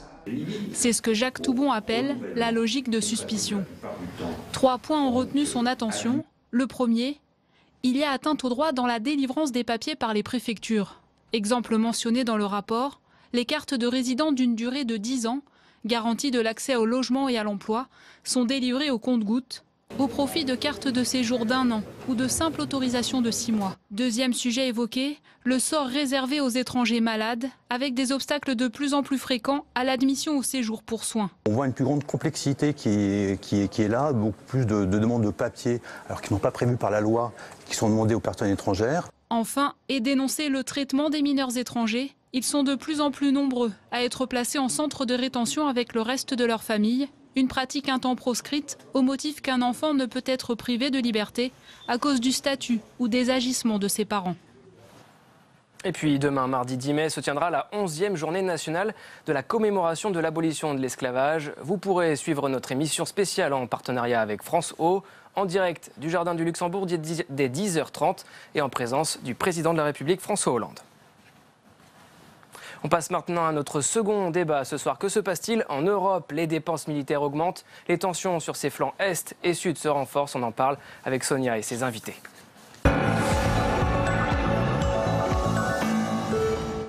Oui, et en ce 9 mai, jour de célébration de l'Europe, alors que nous devrions, si l'on tient compte des leçons de l'histoire, bien aller vers plus de paix et moins de conflits, on constate au contraire que l'Europe se referme et qu'elle se réarme, notamment sous la menace russe. Alors qu'en est-il vraiment? Va-t-on vers un réarmement, comme on le dit et on le lit? L'analyse et le débat avec nos invités dans quelques instants, mais d'abord, le rappel des faits avec Mounir Soussi. Derrière le succès français de la vente de 12 sous-marins à l'Australie se cache le symbole d'une course aux armements relancée partout dans le monde. L'Australie renforce ses capacités militaires pour répondre à l'attitude expansionniste de la Chine. Pékin met la pression sur ses voisins en prenant des positions pour contrôler les routes maritimes de la région. En 6 ans, le pays a augmenté son budget militaire de 43%. Avec le conflit ukrainien, le bruit des armes résonne de nouveau au cœur de l'Europe. La Russie de Vladimir Poutine affiche une nouvelle volonté d'emprise sur son ancienne zone d'influence. Cette politique inquiète les États-Unis qui vont quadrupler leurs dépenses destinées à renforcer leur présence en Europe de l'Est. Depuis 2001, au niveau mondial, les dépenses militaires sont reparties à la hausse après un cycle de 20 ans de réduction. La lutte contre le terrorisme permet de légitimer face aux opinions publiques les efforts budgétaires envers les armées. En France, sur la période 2015-2019, une rallonge de près de 4 milliards d'euros viendra consolider le budget de la défense. Et nos invités pour en parler ce soir, Jean Garrigue, bonsoir et bienvenue, historien, professeur, président du comité d'histoire parlementaire et politique. Nous accompagne Dominique Trinquant, bonsoir. Général, vous avez été à la tête de la mission française auprès des Nations Unies. Et Olivier de France, bienvenue à vous et bonsoir. Vous êtes directeur de recherche à l'IRIS, spécialiste notamment des questions de défense et de sécurité européenne. Alors messieurs, Général Trinquant, est-ce qu'on peut parler depuis quelques mois d'un véritable virage en Europe? Après des années de baisse continue de l'effort militaire, on voit que le réarmement est en cours. C'est vrai, beaucoup plus en Europe centrale. Est-ce qu'il y a eu un déclic? Est-ce qu'on a raison de le dire? Je crois qu'il y a un déclic, pas seulement en Europe centrale. D'ailleurs, il y a en fait deux réactions européennes qui ne sont pas exactement les mêmes. L'Europe centrale, vous avez raison de le souligner, est inquiète d'une résurgence possible de la Russie alors qu'ils étaient sous le joug du pacte de Varsovie. Et au contraire, pour d'autres pays, c'est plutôt la menace vers le flanc sud qui est importante. Et je crois que ce qui est important, c'est de constater que après les incohérences du livre blanc de 2013, le livre blanc de 2013 marquait bien la menace, mais en fait se calquait d'entrée de jeu dans le budget qui avait été fixé, au lieu de calquer le budget sur la menace. Et là, aujourd'hui, on est en train enfin de calquer les budgets sur la menace. Est-ce que c'est frappant, Jean Garrigue, en ce 9 mai, c'est pas anodin, jour de l'Europe, de célébration de l'Europe, qu'on constate, alors qu'elle devrait aller vers moins de conflits? Le sens de l'histoire, ce serait cela, si on tient compte des leçons. Surtout si on se réfère à ce que disait Victor Hugo au XIXe siècle, surtout si on se réfère à ce qui se passait le 7 mai 1948, ce grand congrès de La Haye qui voulait construire l'Europe sur l'idée de paix, justement, et je ne parle pas de la déclaration des résistances européennes, là aussi de mai 1944, comme par hasard, qui voulait appeler aussi à cette construction de la paix. Non, on voit bien aujourd'hui qu'on est dans une dynamique qui est contraire, parce que c'est aussi parce que le duopole qui a existé au temps de la guerre froide s'est détruit, parce que l'Europe, finalement, elle vit sur cette reconstruction qui a suivi la chute du mur de Berlin, explosion du bloc communiste. Donc c'est normal aussi qu'il y ait ces phénomènes de remous, ces rejeux tectoniques là, de ce qui s'est passé dans les années 90, mais ça remet en cause aussi précisément l'esprit de l'Europe et ce que devrait être justement cet esprit européen. Revenons sur le déclic, Olivier de France. Je vous fais réagir à des images. Aujourd'hui, c'était à Moscou, on va les voir, c'est bien une véritable démonstration de force, c'est comme ça que l'on appelle. Environ 10 000 soldats, des chars, des systèmes nucléaires antimissiles, des hélicoptères, des chasseurs, qui sont utilisés en Syrie. Et c'est la Russie de Poutine qui célèbre ce lundi 9 mai le 71e anniversaire de la victoire de l'URSS sur l'Allemagne d'Hitler, avec une impressionnante parade militaire. Olivier de France, est-ce que vous aussi, vous parlez de ce déclic par rapport aux velléités russes? On ne va pas dire la menace, mais peut-être les velléités russes? pense qu'il faut distinguer d'une part en fait ce qui touche aux dépenses militaires et d'autre part ce qui touche aux capacités, c'est-à-dire aux moyens militaires. Vous prenez l'exemple de la Russie, les estimations des budgets militaires russes, en gros, ça va de 60 à 90 milliards d'euros. Donc il y a quand même une marge d'erreur de 20 à 30 milliards. Vous prenez la Chine, l'estimation basse c'était 112 milliards, l'estimation haute, celle du Pentagone, en comptant la parité du pouvoir d'achat, c'est 240 milliards. C'est-à-dire qu'il y a quand même une marge d'erreur de 128 milliards. Donc il y a des problèmes méthodologiques parce que je sais que vous souhaitez donner des données, des chiffres absolus comme ça. On ne sait pas toujours très bien ce qui se passe. Préciser cela, oui. On ne sait pas toujours très bien ce qui se passe. Après, du point de vue des capacités, ça c'est un petit peu autre chose. C'est-à-dire qu'un budget militaire, vous pouvez l'augmenter et avoir beaucoup moins d'efficacité en termes de moyens militaires. Et inversement, c'est-à-dire vous pouvez diminuer un budget de défense et en fait avoir plus d'efficacité du point de vue des moyens militaires si vous déployez si votre outil militaire est plus flexible, par exemple, beaucoup plus déployable ou beaucoup plus réactif. Si vous dépensez beaucoup d'argent pour acheter plein de chars pour soutenir votre industrie de défense, vos bassins d'emploi, ça ne veut pas forcément dire qu'ils vont être utiles face à la menace. Nous, naïvement, on pensait que les dépenses allaient avec l'efficacité. En fait, ça peut être en raison inverse. Alors, les chiffres sont intéressants parce qu'il faut garder les proportions. Les proportions, pour donner les chiffres sur la Russie et sur la Chine, ont été rappelées. Les États-Unis, c'est 600 milliards. 600 milliards. Tous les pays européens confondus, c'est 200 milliards, un tiers de ça. Donc, voyons de quoi on parle lorsqu'on parle des dépenses militaires. Il y a un super géant qui a un budget absolument colossal, qui est en baisse d'ailleurs, 600 milliards, mais c'est en baisse, parce qu'après la guerre d'Irak et l'Afghanistan, naturellement, le budget américain a baissé. Les budgets européens, en fait, ce que vous disiez en introduction, augmentent un petit peu. Alors, ça a été le cas en Pologne, qui est directement sur les franges Est et qui est inquiet de l'attitude russe actuellement, à tort ou à raison. Mais la Lituanie, l'Estonie, la Lettonie font la même chose. En France, je rappelle que dans votre sujet, on parlait d'une augmentation de 4 milliards, non, pardon. Il y avait eu des baisses dans toutes les années précédentes, donc ça n'est qu'un rattrapage. Ces 4 milliards, c'est pas, si vous voulez, on est en France dans un phénomène assez curieux, c'est qu'il y avait des baisses, et quel que soit le gouvernement, que ce soit le gouvernement actuel ou le gouvernement précédent, on fait des baisses drastiques, et d'un seul coup, on demande aux armées de réaugmenter, ce qui est un exercice. Je vous fais intervenir qu'il y a une polémique politique, puisque Nicolas Sarkozy, dans le Figaro aujourd'hui, dit ceci: la situation d'urgence sécuritaire est très importante. Il faudra augmenter les dépenses militaires de 32 milliards d'euros durant le prochain quinquennat. Et François Hollande le renvoie à son propre bilan et à son précédent quinquennat. Non, il a raison. Je veux dire que le précédent quinquennat a été aussi dramatique pour la défense que celui actuel. Et ça n'est que la menace, l'épée dans les reins, si j'ose dire, les attentats à Paris qui ont fait que d'un seul coup, tout le monde s'est dit, tiens, ce qui était décrit dans le livre blanc arrive effectivement. Et au lieu de cadrer les besoins au budget qu'on a décidé d'allouer, on va voir comment on peut réajuster le budget à l'existence de cette menace. Ce réarmement, pour les militaires, pour les politiques et peut-être pour une partie des Français, il est très bienvenu, peut-être. Mais Jean Garrigue, pour vous, l'historien, est-ce que vous l'analysez malgré tout comme un échec de l'Europe? Cette angoisse aujourd'hui face, à tort ou à raison, comme vous le dites, à la menace russe? C'est-à-dire que c'est l'adaptation d'une culture qui était devenue une culture de paix après le second conflit mondial, une culture de paix qui a mis du temps à se mettre en place, précisément parce que l'Europe était traversée par la guerre froide. Et c'est l'adaptation de cette culture de paix à une nouvelle culture de guerre, j'allais dire multipolaire, tous azimuts, ce qu'on a dit tout à l'heure. Il y a d'un côté la menace d'une résurgence du pan-russisme, de l'autre côté la menace terroriste. Donc l'Europe vit dans une atmosphère d'angoisse, c'est vrai, qui est quelque chose qui est un facteur nouveau et qui explique aussi les difficultés des politiques à s'adapter à cette situation, la récupération. Alors ça c'est une observation politique, mais on voit très bien que c'est du sarkozysme typique, ça, de surenchérir comme ça, après avoir justement lui-même été en déficit par rapport à cette politique-là. Mais c'est vrai que je crois qu'il faut changer de culture, et on voit très bien, en regardant les sondages qui sont faits par exemple en Allemagne, que c'est difficile.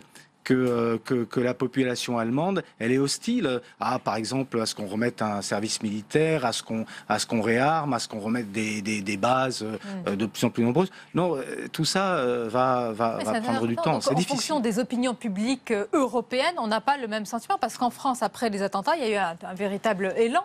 Vous êtes d'accord vers l'armée, vers le service civique et même militaire. Alors, oui, je voudrais revenir sur ce que vous disiez à propos de l'échec européen. Non, il y a une réussite. Les Européens ne se font plus la guerre. Attendez, c'est quand même la grande révolution depuis 1945. Les Européens ne se font plus la guerre. Et depuis les années 90... Ils ont des terrains de conflit au sein de l'Europe. Non, ça n'est pas au sein de l'Europe. L'Ukraine ? Non, l'Ukraine, je vous le rappelle, ne fait pas partie de l'Europe au sens politique. Oui. On est passé, après les années 90, de 12 à 28 pays européens qui, aucun, ne songe à se faire la guerre. Donc là, c'est une grande victoire. En revanche, la menace vers l'extérieur, il y a les deux menaces, vers l'Est et vers le Sud. Je rappelle que vers l'Est, évidemment, les pays de l'Est ont un historique avec la Russie qui peut les rendre beaucoup plus attentifs à ce qui se passe à l'Est.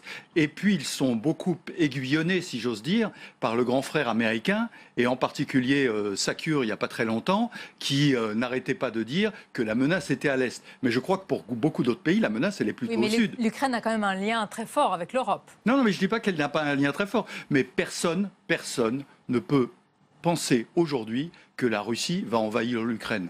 Ça me paraît quelque chose de totalement dans le domaine du fantasme. Comment vous expliquez ce réarmement et toutes ces angoisses, Olivier de France? J'ai l'impression quand même que on s'est plaint pendant un certain nombre d'années que les budgets de défense baissaient. Et là, on va se plaindre parce que les budgets de défense on analyse la situation. On se demande pourquoi. Et bon, ça dépend ce qu'on veut. Si on veut un acteur européen qui ait les moyens de ses ambitions du point de vue diplomatique et du point de vue stratégique, il faut bien que l'Union européenne ait les moyens de se défendre. La question, c'est de savoir, est-ce qu'on fait tous ça tout seul dans notre coin? Est-ce qu'on va tous faire comme aller acquérir ses propres systèmes d'armes tout seul au niveau national, ou est-ce qu'on essaye de les coordonner davantage? L'Europe de la défense, vous la connaissez? Moi, je ne sais pas ce que c'est que l'Europe de la défense. C'est pour ça que je vous pose la question. L'Europe de la défense, la formulation même, en fait, c'est une formulation française. C'est-à-dire que si vous allez en Roumanie, si vous allez en Pologne, les gens n'ont même pas de mots pour traduire l'Europe de l'armement. Est-ce que c'est plus concret? C'est des projets français, c'est-à-dire c'est la France à plus grande échelle. Pourquoi pas? La défense européenne et l'Europe de la défense, c'est pas exactement la même chose. Ce qu'on appelle l'Europe de la défense en ce moment, dans le jargon bruxellois, c'est la PSDC. Et là, on peut discuter effectivement de savoir si elle existe ou non. Mais l'un des soucis historiques, et là encore, moi je me pose en historien et avec deux spécialistes là, mais l'un des soucis historiques, c'est précisément que cette Europe de la défense, elle a été placée d'abord sous le signe de la guerre froide et pour ce qui concerne l'Europe de l'Ouest, sous le manteau protecteur de l'OTAN. C'est-à-dire qu'on n'a jamais eu une véritable indépendance. On voit très bien d'ailleurs à quel point dans tous les conflits les plus contemporains, en Ukraine, au Moyen-Orient, ce lien avec les États-Unis, en quelque sorte, pas pollue, mais en tout cas percute, s'infiltre dans nos stratégies européennes. Et d'ailleurs, le lien aussi avec la Russie est un paramètre à étudier. Donc, c'est vrai que de ce côté-là, il faut plaider sans doute pour que se renforce précisément ce pôle européen et l'autonomie de ce pôle européen. Mais vous savez... vous le savez mieux que moi, que Barack Obama, justement, il plaide pour ce renforcement. Oui. On va l'écouter parce qu'il plaide pour qu'on mette plus d'argent, d'efforts et de moyens dans la défense européenne. On l'écoute. Défendre la sécurité de chacun des alliés, c'est pourquoi nous devons rester vifs, assurer que nos forces coopèrent entre elles et investir dans de nouveaux systèmes comme la cyberdéfense et la défense antimissile. C'est pour cela que chaque membre doit contribuer pleinement à hauteur de 2% de son PIB à notre sécurité, une sécurité commune, ce qui n'est pas toujours le cas. Et je vais être honnête, l'Europe a été parfois dans l'autosatisfaction concernant sa propre défense. Il est peut-être donneur de leçons, mais il a mis les pieds dans le plat et je suis sûr que vous n'êtes pas loin de penser pareil. Oui, mais bien sûr. Alors, il faut se rappeler qu'au moment de la chute du mur de Berlin et la fin du pacte de Varsovie, tous les pays de l'Est ont rejoint immédiatement l'OTAN. avant de rejoindre l'Union européenne. Parce que le parapluie américain, la défense de l'Europe, pour eux, c'est américain.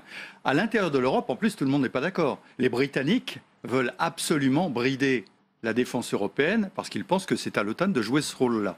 Et simplement pour revenir à quelques chiffres, les forces armées des 28 pays de l'Union européenne représentent 1 500 000 soldats. Et pour l'instant, l'Europe n'a pas été capable de déployer 1500 hommes, le groupement tactique qui est le groupement en alerte normal qui devrait se déployer, 1500 hommes, n'a jamais pu être déployé. Mais aujourd'hui, avec la menace qui se précise au sud, je voudrais quand même souligner qu'il y a des efforts. Les Néerlandais sont venus au Mali, les Allemands sont en train de venir au Mali, donc tout ceci se fait très progressivement, mais je crois qu'il y a vraiment une prise de conscience progressive, mais c'est pas vieux, ça a 1 an et demi, donc il faut le temps de réagir, il faut le temps de reformater. Les Français en parlent d'autant plus facilement qu'ils ont toujours eu cette culture, je parle des armées françaises, de corps expéditionnaires. Donc aller combattre en Afrique, pour les soldats français, n'est pas un problème. Pour un soldat allemand, c'est un sacré problème. Pour un citoyen allemand, c'est encore plus un sacré problème. D'où les démarches faites par le nouveau ministre des Affaires étrangères d'emmener son collègue allemand visiter l'Afrique, si j'ose dire, pour lui dire regarde, il faut venir, parce qu'il faut les convaincre. Et ils ne sont pas convaincus pour l'instant. En attendant que l'Europe se mette d'accord, Olivier de France, est-ce que plus largement, c'est un face-à-face tendu que nous avons entre l'OTAN et la Russie, l'Alliance Atlantique? Je crois qu'elle se prépare à un sommet difficile, dit-on, à Varsovie. Ce sera début juillet, où certains alliés vont beaucoup insister sur la menace. Alors imaginez, fantasmer au réel de la Russie à l'Est. Je crois qu'il y a un vrai problème. Le problème fondamental, c'est le problème de la cohésion de l'Alliance Atlantique. Parce que comme les intervenants l'ont dit avant moi, il y a un certain nombre de pays qui regardent à l'Est et un certain nombre de pays qui regardent au Sud. En réalité, en Europe, on peut voir la situation ainsi, c'est-à-dire que les Polonais et les pays baltes sont un peu traumatisés par la puissance russe. Nous, Français, Belges, sommes un peu traumatisés par le terrorisme. Tout le monde est un petit peu traumatisé par la situation économique. Les Allemands et les États de Visegrad ne sont pas d'accord sur la gestion des crises, du point de vue de la gestion de la crise des réfugiés et des migrants. Et les Allemands sont traumatisés par cette crise-là. Et les Britanniques, en gros, s'occupent peu ou prou d'eux-mêmes. Quel panorama. Voilà, donc tout le monde regarde un petit peu de son côté. Et effectivement, cette question de la divergence entre ceux qui regardent à l'Est et ceux qui regardent au Sud et la défense de son territoire risque de poser de vrais problèmes de cohésion. Oui, d'où la question, qui a finalement une vision? Qu'on soit d'accord ou pas avec sa vision, qu'on soit d'accord ou pas avec ce que fait Vladimir Poutine, est-ce que vous êtes d'accord pour dire que lui a une vision par rapport à une Europe divisée? Oui, en Europe, aussi bien qu'au Moyen-Orient, d'ailleurs, il a une vision. Maintenant, je voudrais revenir sur le sommet de l'OTAN. Regardons les choses peut-être méchamment, mais l'OTAN a un problème existentiel. Lequel? Il y a des milliers, des états-majors énormes de l'OTAN qui dirigent quoi aujourd'hui? Rien. L'opération en Afghanistan a été un échec, elle s'est rapatriée, et aujourd'hui, la seule opération possible, potentielle, parce qu'ils ne veulent plus repartir très loin de leur base comme ils l'ont fait pour l'Afghanistan, c'est l'Ukraine. Et puis je rappelle qu'il faut voir ça à l'aune aussi des élections américaines. Dans 6 mois, il y aura un nouveau président américain. Si c'est un pur président républicain avec le discours qu'on lui connaît, il est évident que la puissance américaine doit se confronter à une autre puissance. Et soit la Chine, soit la Russie. Mais elle doit choisir une puissance pour se confronter. Vous croyez que si c'est une candidate démocrate, ce sera vraiment différent? Non, ce sera peut-être la même chose. Mais enfin, disons que c'est tellement flagrant de la part du candidat républicain que je le cite. Mais vous avez raison, c'est peut-être vrai de l'autre côté également. Jean Garrigue, est-ce que le sujet dont nous parlons, ça va être au centre de la campagne présidentielle? Là, je reviens à la France. On le voit déjà, c'est un sujet éminemment régalien. Bien sûr. Donc bien il va être forcément au centre de notre campagne. C'est un sujet majeur qui ne l'est d'ailleurs peut-être pas assez souligné par le monde politique d'aujourd'hui, la classe politique d'aujourd'hui, puisque c'est autour de ces clivages-là que se fait véritablement la ligne de partage politique en France. Alors c'est vrai aussi que ces clivages sur la force armée, le budget militaire, c'est aussi un clivage traditionnel droite-gauche, mais en l'occurrence, là, il percute aussi d'autres clivages qui sont ceux du plus ou moins d'Europe, d'aller plus loin dans cette construction d'un vivre ensemble européen, en l'occurrence d'un se défendre ensemble européen, et d'autre part de ceux qui disent non, revenons à notre identité, à notre périmètre national de défense. Donc on voit très bien qu'il y a comme ça deux lignes de fracture, et que au fond ça rend les choses très très complexes. Ça rend le discours, les prises d'opposition très complexes de part et d'autre de ces deux axes qui sont en quelque sorte perpendiculaires, j'allais dire. Et donc le jeu politique autour de ça, il est assez complexe. Mais ce que ça montre essentiellement, c'est à quel point, me semble-t-il, pour les démocrates que nous sommes, il y a un déficit d'Europe. Et il y a un manque de vision européenne. Et ça, c'est ce qu'on attend aussi, précisément pour 2017. Et encore en particulier sur celui-ci. En guise de conclusion, je voudrais vous demander, pour le spécialiste et le général, quel est le moral des troupes? Il y a quelques jours, je recevais ici même en entretien le général Benoît Durieux, qui préside le Centre des hautes études militaires. Et je lui posais la question sur une sorte de passe d'armes entre le candidat aux primaires, Alain Juppé, et puis le général des Portes, Alain Juppé, qui a dit devant un parterre d'étudiants à l'IEP de Bordeaux qu'un militaire, paraphrasant Jean-Pierre Chevènement, doit fermer sa gueule ou partir. Qu'est-ce que vous en pensez? J'en pense qu'un militaire a le droit de parler, évidemment, a le droit de donner son avis, évidemment, sinon pourquoi serait-il là, d'autant plus un général? Je veux dire, il est arrivé à ces hautes fonctions précisément pour donner son avis. La Grande Muette, alors le nom. Mais la Grande Muette, c'est un fantasme inventé par des civils. Je veux dire, les militaires ne se sont jamais... Alors, parlent de façon plus ou moins ouverte, dans des cercles plus ou moins fermés, mais le militaire doit pouvoir s'exprimer sur son sujet, qui est la défense. Parce que, pardonnez-moi, mais le personnel politique va passer. Mais les militaires, eux, vont rester. Le chef d'état-major des armées, qui est un de mes camarades un peu plus jeune que moi, il y a 37 ans qu'il sert la France pour la défense. Le personnel politique, lui, passera. Dans un an, il y aura peut-être un changement de personnalité politique. Hélas, pas assez. Peut-être, mais les militaires sont là, ils servent, et donc ils ont le droit de s'exprimer sur le sujet qui est le fond de leur vie. Je rappelle que les militaires, lorsqu'ils s'engagent, ce n'est pas à la légère.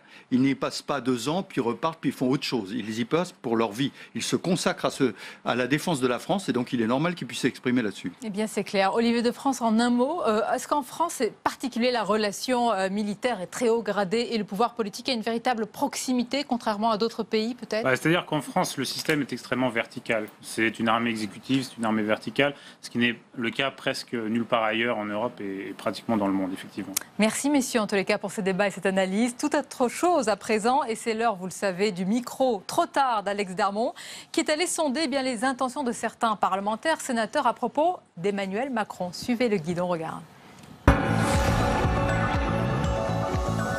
Je vous remets la note sénatoriale confidentielle. Ah, très bien. Voilà, donc il y a tous les noms à l'intérieur. Monsieur Patria m'a dit qu'il n'y avait pas son nom, qu'il était vraiment désolé, mais qu'il voulait que je le mette. Donc j'ai pas eu le temps de le mettre, mais voilà. Donc il y a toute la note, on en reparle après la séance, tranquillement. Je l'ai. La note sénatoriale confidentielle rédigée par le sénateur François Patria, en tout cas c'est ce qu'il se dit, sur le nom des sénateurs qui pourraient éventuellement soutenir Emmanuel Macron s'il se présentait à l'élection présidentielle de 2017. Alors info ou intox, je peux vous dire que le micro-trottoir va enquêter et on aura une réponse. Si, c'est vous. Je l'ai trouvé. La note sénatoriale confidentielle, je l'ai trouvée. C'est quoi? C'est ce, vous savez ce que c'est? Non, pas du tout. Ah, vous savez pas? Non, pas du tout. C'est très drôle. Mais c'est vrai. C'est un rebelle, hein, Patria. Hein. D'abord, je l'aime beaucoup, c'est un chasseur, et un chasseur rebelle. Non seulement je ne l'ai pas rédigé, en second lieu, je ne l'ai pas donné, et je suis désespéré parce que je vois que mon nom n'est pas dessus. Ah mais ça, j'ai vu qu'il y avait une liste et que j'étais dans la liste, effectivement. Voilà, point barre. Je pense qu'il y a beaucoup de vrai dans cette liste. Je pense que le nombre de sénateurs qui soutiennent Emmanuel Macron est plus nombreux que qu'on croit, qu'ils veulent aujourd'hui de la discrétion, c'est légitime. Gérard Collomb, on va lui demander s'il y a une liste ou pas. Je ne sais pas s'il y a une liste.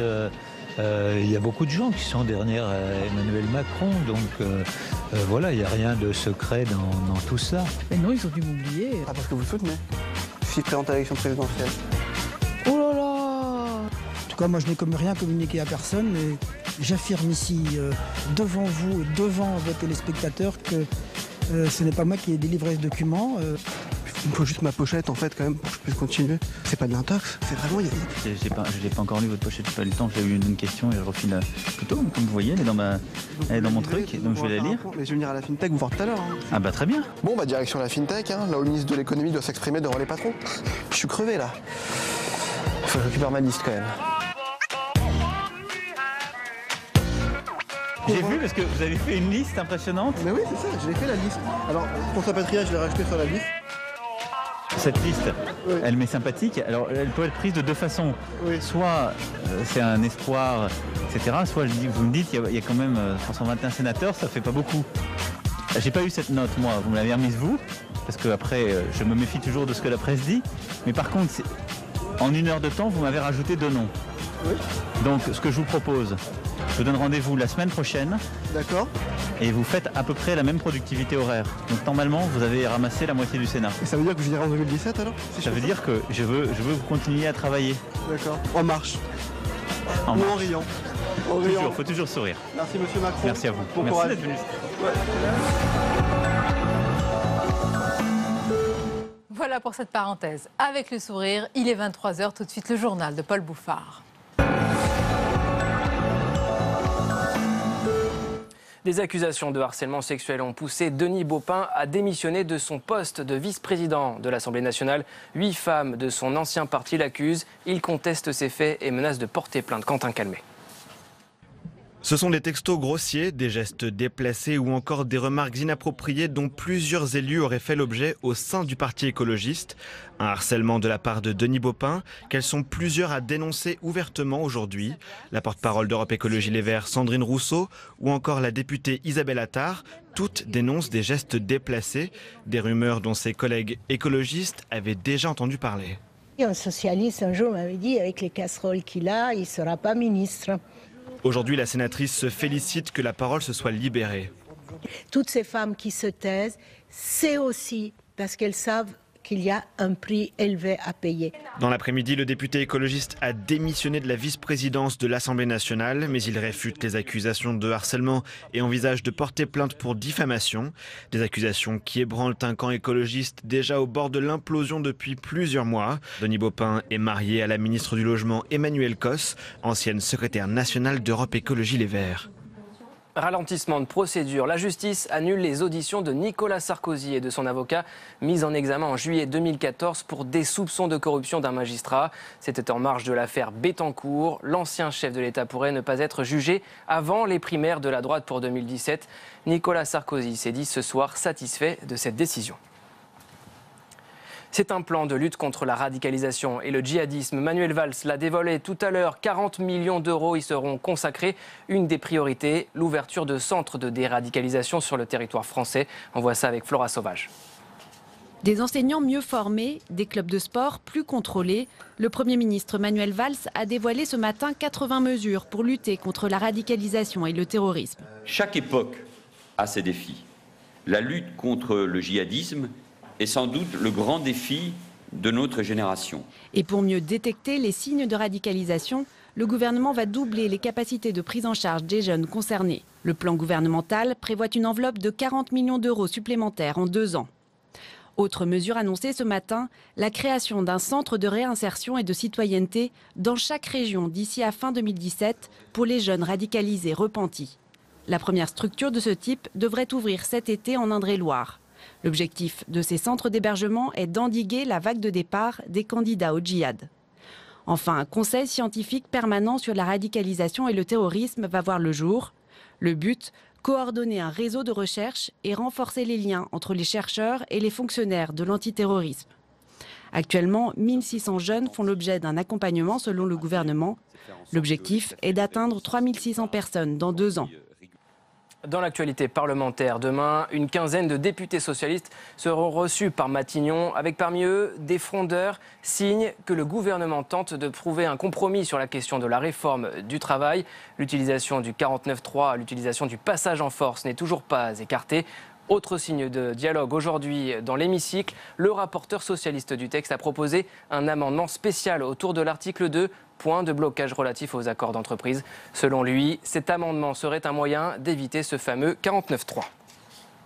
Le MEDEF reporte son ultimatum sur l'assurance chômage. Il y a quelques jours, l'organisation patronale avait menacé le gouvernement de quitter la table des négociations si la réforme du travail n'était pas modifiée. Sophie Normand-Couturier. L'ultimatum est lancé au gouvernement le 19 avril dernier. Le président du MEDEF demande alors un projet de loi travail profondément corrigé. Si rien ne bouge rapidement sur ce texte, dans les 3 semaines qui viennent, Nous en tirerons les conséquences et le gouvernement et les députés récolteront ce qu'ils auront semé. Le MEDEF menace de quitter la table de négociation sur l'assurance chômage. Menace aussitôt dénoncée par le Premier ministre. Prendre en otage la négociation de l'assurance chômage, c'est, je crois, honnêtement, ne pas être à la hauteur de la responsabilité en tant que partenaire social. L'organisation demande la levée de ce qu'elle considère comme 3 obstacles fondamentaux. La surtaxation des CDD, le compte personnel d'activité, ainsi que le mandatement syndical pour les petites entreprises sans représentation du personnel. Mais tous au sein de l'organisation patronale ne partagent pas cette contestation. Difficile pour le MEDEF de se faire le porte-voix d'un tissu d'entreprises variées aux intérêts parfois divergents.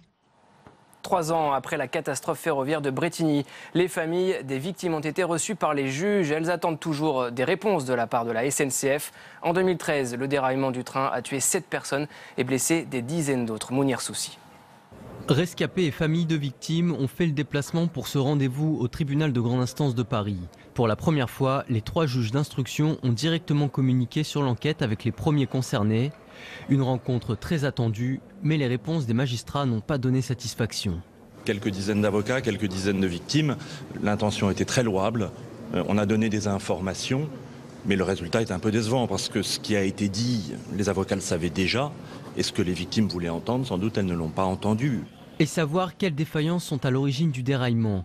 La SNCF et Réseau Ferré de France ont été mis en examen, mais pour l'instant, aucune personne physique n'est poursuivie par la justice. Seuls 3 cheminots sont placés sous le statut de témoin assisté. Les premiers éléments de l'enquête mettent l'accent sur des défauts de maintenance et d'entretien des voies. Les victimes et leurs proches devront attendre le procès pour avoir plus de réponses. Et puis, à l'étranger, au Brésil, la procédure de destitution de Dilma Rousseff est suspendue. Le vote des députés qui l'avaient approuvé vient d'être annulé par le président du Congrès. Ce soir, le président du Sénat, lui, ordonne la poursuite du processus. Et cette fois, en Autriche, le chancelier Werner Faymann quitte le gouvernement et la tête du Parti social-démocrate. Démission qui intervient alors que l'extrême droite est arrivée en tête au premier tour de la présidentielle. Et tout de suite, on passe à la revue de presse.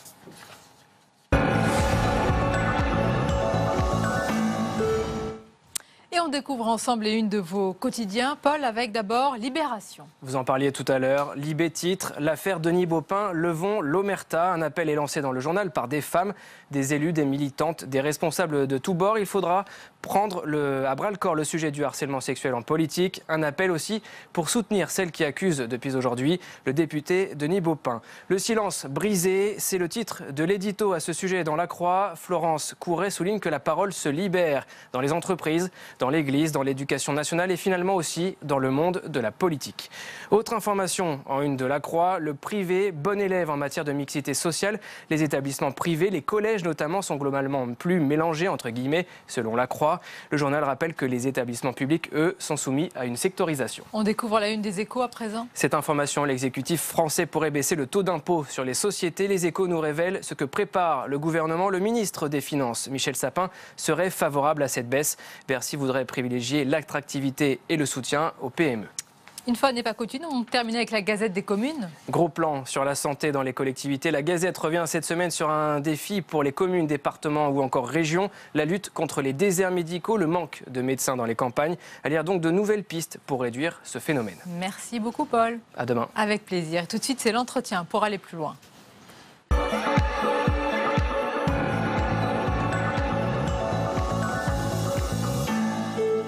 Mon invité ce soir est journaliste auprès de RFI, auteur de La tentation du djihad, également à l'origine du livre enquête Les Français djihadistes, un ouvrage de référence sur ces individus citoyens en rupture de la République. Ils ont témoigné dans votre livre. David Thompson, bonsoir. Bonsoir. Et bienvenue. On va parler évidemment de livre, mais d'abord l'actualité. C'est le gouvernement qui a annoncé aujourd'hui un nouveau plan contre le djihadisme avec 80 mesures, un nouvel arsenal, des détections renforcées, des centres de déradicalisation. Quel est votre regard sur cet ensemble ?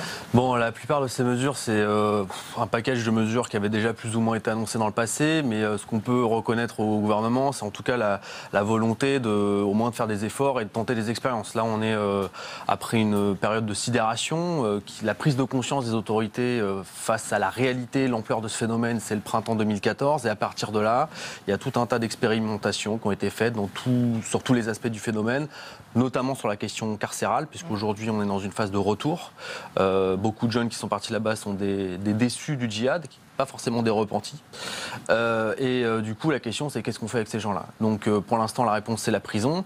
Mais les autorités réalisent que la prison, c'est la solution du moment, mais c'est pas la meilleure des solutions, c'est la moins mauvaise. Donc il y a, en tout cas pour les centres fermés dits de déradicalisation, il y a cette expérimentation qui va être tentée.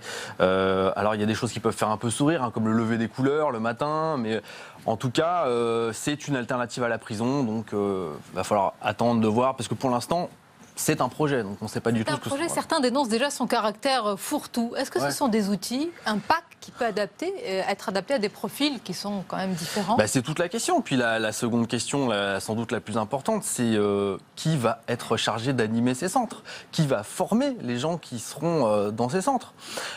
Puisque là aussi, finalement, les fonctionnaires, les autorités apprennent à comprendre, à découvrir, à appréhender ce phénomène, qui est un phénomène nouveau. Donc c'est une question qui est vraiment complexe. Il y a beaucoup de pistes en ce moment sur la table. Je crois que c'est le Conseil français du culte musulman, dernièrement, qui a proposé une sorte de conseil théologique, comme une sorte de contre-discours, justement, pour aller à l'encontre de ces discours de radicalisation. Qu'est-ce que vous en pensez? Est-ce que ça aussi, de la part du Conseil français du culte musulman, c'est une bonne chose? Alors ça, c'est une nouveauté. On parle beaucoup de contre-discours en France et dans d'autres pays. D'autres pays ont fait des tentatives de contre-discours étatiques depuis quelque temps, notamment les États-Unis. La France a fait au cours de l'année 2015, a tenté ce contre-discours. Alors, il faut voir en termes de chiffres, en termes purement quantitatifs. En 2015, l'État islamique a revendiqué la diffusion de 1500 vidéos, 15 000 rapports photos, une vingtaine de magazines en 11 langues différentes. Et face à cela, la contre-propagande d'État française, c'était 2 vidéos en un an. Donc évidemment, simplement si on parle de chiffres, tout est dit. Donc des choses sont tentées, mais là encore, il faudra voir ce que ça va donner à l'usage, cette cellule du CFCM, du Conseil français du culte musulman, qui va être chargée de répondre, pour le coup, sur un terrain religieux à cette propagande djihadiste. Moi, si vous voulez, au-delà des chiffres, au-delà de la quantité de propagande, parce que je pense qu'aucun État n'a jamais mis les moyens pour rivaliser de façon quantitative avec le volume de propagande qu'une organisation comme l'État islamique est capable de diffuser, au-delà même simplement du volume, sur le fond, sur un jeune qui est tenté par l'idéologie djihadiste, je pense qu'à partir du moment où il est tenté par cela, il n'a déjà plus la moindre confiance dans tout ce qui est autorité, institution, qu'elle soit religieuse ou étatique. Donc tout ce qui peut venir de ce type d'autorité n'a pas de prise sur ces jeunes-là. Après, on peut diffuser un discours qui va sensibiliser le reste de l'opinion. Mais pour les jeunes radicalisés, entre guillemets, je ne suis pas certain que ça puisse avoir un impact. Est-ce qu'il y a de plus en plus de retours aujourd'hui de Syrie vers la France? Alors non seulement il y a de plus en plus de retours, mais pour la première fois depuis le mois de mars, pour ce qui concerne les chiffres français, on constate une inversion des courbes, des départs et des retours. Des départs en Syrie et des retours en France. Donc ça, c'est la première fois qu'on est dans cette situation-là. Alors, c'est un petit peu tôt pour savoir si c'est une situation qui va durer, puisqu'il y a toujours des départs, mais les retours augmentent plus vite que les départs. Donc là, on est 244. Malgré, j'allais dire, les attentats en France, tout ce que l'on sait maintenant des exactions qui sont commises par l'État islamique, toujours Daesh attire encore aujourd'hui. Oui, c'est une organisation qui attire toujours. C'est difficile de l'admettre, mais pour beaucoup de ces jeunes qui partent, ces exactions sont légitimes. Ces exactions répondent à des exactions, si vous voulez, ils mettent tout sur le même plan. On est dans un relativisme absolu et pour eux, frapper la France est légitime parce que c'est une réponse. En gros, ils sont dans une logique d'application, de prétention en tout cas, de l'application de la loi du talion. œil pour œil, dent pour dent. La France frappe chez nous, eux qui sont pourtant nés en France. En réponse, nous frappons chez vous, nous importons la guerre chez vous. Ça, c'est leur... Mais bon, c'est quelque chose qu'il faut relativiser, puisque déjà, avant même l'intervention française, les entretiens que je menais dès 2013 avec des Français de ce qui était l'EIL, l'actuel EI, et des Français, dans une moindre mesure, de Jabhat al-Nusra, branche syrienne d'Al-Qaïda, pour la plupart d'entre eux, ils considéraient déjà les actes terroristes en France, notamment ceux de Mera, comme légitimes. Moi, je me souviens, David Thompson, que lorsque vous parliez, vous étiez l'un des premiers, ou peut-être le premier à parler du retour de ces djihadistes sur le sol européen, je me souviens qu'on vous reprochait, oui, c'est ça, d'agiter les peurs, d'entretenir un peu l'angoisse. Oh, c'est la réalité. Pourquoi n'a-t-on pas voulu la voir et l'admettre qu'ils allaient revenir ? Je m'en souviens aussi, je m'en souviens très bien. C'était il n'y a pas si longtemps que ça. Hein. C'était, je veux dire, en France, sur les plateaux télé, jusqu'au début 2014, c'était quelque chose qui était difficile à dire. Alors aujourd'hui, ça relève de l'évidence, mais on était accusé d'islamophobie, on était accusé de jouer sur les peurs, alors que il y avait quand même cette réalité qui était une réalité très forte. Les Français qui partaient dès ce moment-là, au minimum en tête, et pour les plus modérés d'entre eux, ils étaient animés par l'idéologie d'Al-Qaïda. Mais ça, c'était pas possible sur certains plateaux, c'était pas possible de le dire face à certains sociologues, face à certains acteurs publics, hein, qui sont aujourd'hui des acteurs de la déradicalisation. Donc, c'est vrai. Mais je pense que dans chaque société qui est touchée, c'est vrai pour la société française, c'est vrai pour en particulier aussi pour la société tunisienne, la Libye également, il y a un moment, lorsqu'un pays est confronté et une opinion sont confrontés à cette situation-là, on passe d'abord par une phase de déni. Et de déni ou de refus de reconnaître la réalité. Le déni de la part des responsables, c'est grave. De la part des opinions... C'est plus compréhensible. Oui. Et ensuite, après cette phase de déni, phase de sidération. Pour nous, ça a été d'abord Charlie Hebdo. Ensuite, véritablement, ça a surtout été le 13 novembre, où là, les gens ont compris que c'était pas seulement des journalistes, des juifs qui étaient frappés, mais finalement, tout Français était une cible potentielle légitime. Ça, c'est ça que les Français ont compris avec le 13 novembre. Vous venez de parler de la Libye, mais quand vous entendez le ministre de la Défense ou certains autres responsables qui disent on va peut-être éradiquer, c'est le mot qui est utilisé, éradiquer Daesh. Moi, je pense qu'une organisation telle que celle-ci, c'est pas possible de l'éradiquer militairement. Il suffit de voir ce qui se passe depuis l'intervention française au Mali. Je pense qu'il va se passer exactement la même chose en Syrie, en Irak, avec les territoires qui sont sous contrôle de l'EI aujourd'hui. Je pense que face à une armée conventionnelle, l'État islamique, on le voit en ce moment, très désorganisé par les frappes, ces circuits d'approvisionnement ont été cassés, la jonction Raqqa-Mossoul est difficile, avec la perte de Sinjar, avec la perte de Shadadi, une ville syrienne. Et il y a des brigades de l'État islamique qui ont des vrais problèmes d'approvisionnement, je pense, sans même jusqu'en nourriture. Résultat, progressivement, ils reculent à peu près sur la plupart des fronts, en Syrie et en Irak. Et je pense qu'à terme, mais c'est impossible de dire à quelle échéance, c'est une organisation qui risque de retourner dans la clandestinité dans laquelle elle était jusqu'en 2014. Comme une organisation terroriste, mais à continuer à vouloir frapper via des attentats. Absolument. Et c'est exactement ce qui se passe au nord du Mali actuellement, depuis l'intervention Serval française suivie de l'intervention Barkhane. Certes, les villes qui étaient sous contrôle d'AQMI à l'époque et du Moujao, Gao, Kidal et Tombouctou, c'est des villes qui ont été récupérées. Hein. Elles ne sont plus sous contrôle djihadiste, mais aujourd'hui la menace terroriste s'est propagée, elle s'est répandue, elle a été éparpillée par l'intervention française et elle touche aujourd'hui des villes qui étaient jusque-là épargnées par ce péril-là. Je pense évidemment à Bamako, je pense à Ouagadougou et dernièrement à Abidjan, plus précisément à Grand-Bassam, qui sont des capitales africaines qui n'étaient pas jusque-là touchées et qui le sont maintenant. Je pense qu'il va se passer exactement la même chose en Syrie et en Irak.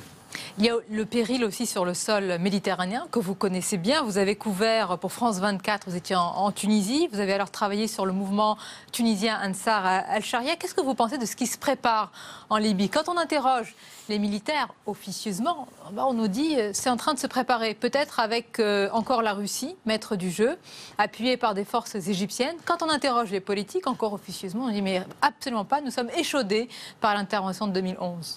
Bon, je pense qu'aujourd'hui, il y a un processus processus politique qui est engagé en Libye, sous l'égide de l'ONU, qui cherche... Il est bien poussif.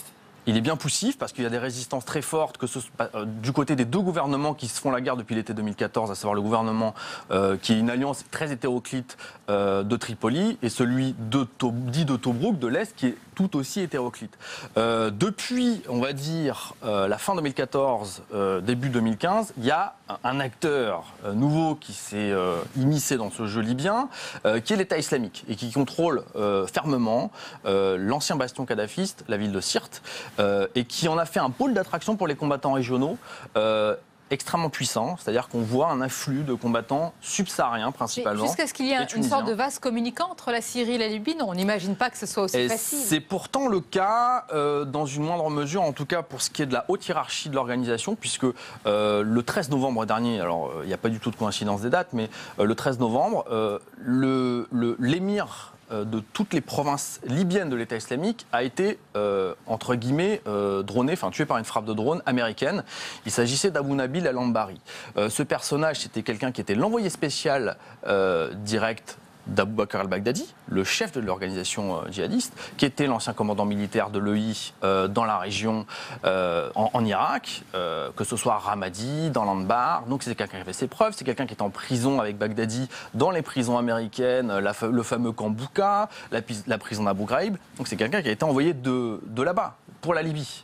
Et donc le lien hiérarchique, il était totalement direct. Et il y a d'autres combattants, notamment la branche libyenne de l'État islamique est née lorsque la brigade libyenne de l'État islamique en Syrie, en Irak, la fameuse brigade Al-Batar, a été dissoute et que ordre a été donné aux combattants libyens de quitter la Syrie et l'Irak pour faire souche. Les liens sont et peut-être que des djihadistes français vont maintenant rejoindre le terrain libyen. Ce qui est frappant dans votre livre, David Thompson, c'est qu'on imagine souvent et majoritairement des hommes, et lorsqu'il y a des femmes, on les imagine toujours en position de soumission, contrainte à ce djihad.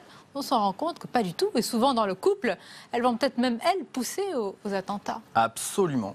Ça, c'est l'enseignement que j'ai tiré de mon travail, c'est qu'effectivement, on s'imagine des femmes dans un état de soumission, qui suivent leur mari, et bien souvent, moi, c'est l'inverse que j'ai constaté. Des femmes qui étaient moteurs dans la décision de partir en Syrie, des femmes qui sont parfois moteurs dans la volonté de passer à l'acte terroriste, des femmes qui ont demandé en Syrie et en Irak, ça c'est des témoignages qui me sont revenus, parce qu'elles n'ont pas le droit de combattre. C'est la seule différence. Pour l'instant, voilà. Ça ne veut pas dire qu'elles ne combattront jamais, puisque sous d'autres émirs de l'actuel EI, des femmes ont déjà combattu. Une Belge a fait un attentat kamikaze à Bagdad en 2005. Mais pour l'instant, elles n'ont pas le droit. Certaines femmes, on m'a raconté l'histoire d'une femme qui avait écrit une lettre de 16 pages à Abou Bakr al-Baghdadi pour l'implorer de faire une opération kamikaze, d'avoir l'autorisation de le faire. Donc elles sont dans un état, dans une détermination, dans une conviction qui est au moins égale à celle des hommes, voire plus. À Bruxelles, il y a aujourd'hui, je voulais vous faire réagir sur cette actualité, un procès qui s'est ouvert, celui de la cellule Verviers. C'est le procès d'une cellule djihadiste, je le dis rapidement, qui a été démantelée en janvier 2015 et qui préfigurait à maintes égards les attentats de Paris et de Bruxelles. Il est important à suivre ce procès. Oui. Il est très important à suivre ce procès parce qu'il faut bien imaginer que lorsque cet attentat de Verviers est déjoué, on est une semaine après les attentats de Charlie Hebdo, on est 10 mois avant ceux du 13 novembre à Paris. Et là, qui on retrouve à la tête de cet attentat déjoué, le fameux Abdelhamid Abaoud, qui déjà avait quitté la Syrie. Alors, lui dit qu'il était en Belgique, les autorités belges disent que non, à l'époque. Bon, il était au moins, au minimum, en Grèce, en tant que coordinateur, justement, de cet attentat déjoué. Le but de cet attentat, enfin, en tout cas, au minimum, on a des explosifs, le fameux TATP, et puis, ils avaient pour projet de kidnapper des policiers pour les décapiter, pour ensuite, sur le sol européen, sol belge en tout cas, et pour ensuite en diffuser la vidéo. Après cet attentat déjoué, Abdelhamid Abaoud a quitté le territoire européen pour regagner la Syrie, un an avant les attentats du 13 novembre, pour donner une interview dans le magazine de l'État islamique Dabiq, pour narguer les autorités belges et françaises en disant « Regardez, moi qui étais extrêmement connu, j'ai pu quitter la Syrie, coordonner un attentat qui certes a été déjoué par les autorités, par l'assaut des forces de l'ordre, mais en tout cas j'ai pu rentrer sur le sol européen, et ensuite je suis retourné malgré tout en Syrie, et maintenant de Syrie, je vous nargue. Et ça montre bien que vos systèmes de protection sont finalement extrêmement poreux. Et voilà, 10 mois après, le même Abaoud qu'on retrouve coordinateur, puisque c'est l'expression consacrée. Procès important pour la suite. Procès important qui, oui. Pour conclure, David Thompson, je voulais vous faire réagir sur quelqu'un que vous connaissez, puisqu'il vous est arrivé. Moi, je vous ai vu souvent débattre avec lui en plateau, j'imagine aussi à la radio. Il s'agit de Romain Caillé, qui était l'expert en djihadisme sur BFM, expert reconnu, et dont on a découvert qu'il était fiché S. On dit qu'il aurait défendu un temps les thèses djihadistes, peut-être pour mieux les infiltrer. Je ne sais pas. Quel est votre regard? Je me souviens que vous aviez souvent dénoncé aussi, peut-être que vous ne parlez pas de lui, mais vous aviez dénoncé, à un moment, vous avez dit attention à tous les experts qui viennent sur vos plateaux parler de djihadisme. Alors, oui, c'est vrai. Alors effectivement, Romain Caillé a ce passé, un passé qui est un passé, on peut dire, de sympathisant djihadiste. C'est une réalité. Aujourd'hui, l'autre réalité, c'est que on a Romain Caillé qui est, à mon sens, l'expert sans doute le plus fin, le plus juste sur cette organisation et sur ses acteurs français, puisqu'il les a côtoyés en raison de ce passé avec lequel il a rompu aujourd'hui. Donc certes, il y a ce passé qui est indéniable, mais pour autant, ce passé, à mon sens, fait également sa force. C'est pour cette raison-là que lui connaît cette organisation, connaît ses acteurs. Il a fréquenté les frères Klein lorsqu'ils étaient en Égypte. C'est une sorte de repenti auquel on ne veut pas laisser une seconde chance. C'est comme ça que je le vois. Oui. C'est comme ça que je le vois. Absolument. Merci en tous les cas, David Thompson. C'est un plaisir de vous recevoir. On arrive presque à la fin de cette émission, mais d'abord, c'est le zapping Public Sénat.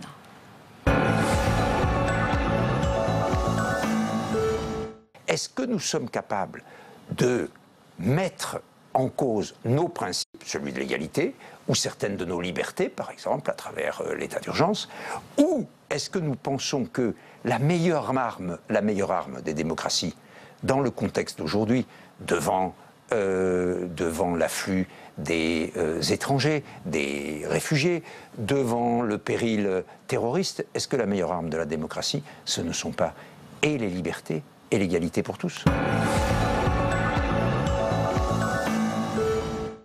On ne pourrait pas vivre sans la littérature, sans les livres, sans la culture, sans la peinture, bien sûr, et sans la musique. Et c'est depuis l'enfance, j'ai eu le privilège, le bonheur, parce que je crois que c'est un privilège et un bonheur d'être le fils d'un artiste peintre. J'ai vécu dans son atelier, puisque c'était l'appartement et l'atelier qui... Un petit appartement. Oui, un petit appartement sur lequel l'hôtel de ville, endroit magnifique. Au Fort Saint-Antoine, depuis 50 ans, on pratique l'affinage en cave. C'est les œnologues du fromage. Un peu. Oui, c'est ça. Les quelques 100 000 meules de comté mûrissent ici pendant 10 à 20 mois.